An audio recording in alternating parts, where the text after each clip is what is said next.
नागपंचमी विशेष तांदळाची खांडवी। 1 वाटी बासुमती तांदूळ घेऊन स्वच्छ धुवून रात्रभर ठेवून सकाळी मिक्सरात लावून रवो काढून घेतलं।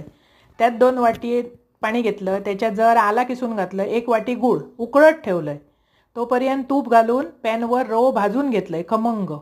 त्याच्यानंतर भाजल्यावर त्या उकळलेला गुळाचं पाणी त्याच्यात ओतलंय गाळून, नाहीतर त्या आला दाताखाली येतला। 1 वाटी खोबरा घातलंय, किंचितशी हळद आणि चवीपुरता मीठ आणि जायफळ आणि वेलचीची पूड, म्हणजे खमंग असो वास येता।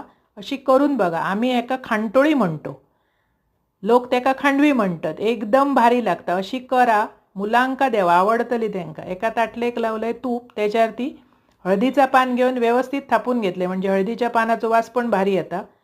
नागपंचमीसाठी खास अशी करून बघा, एकदम भारी लागता। आवडतली तुमका। आवडल्यास माझा चॅनल सबस्क्राईब करा।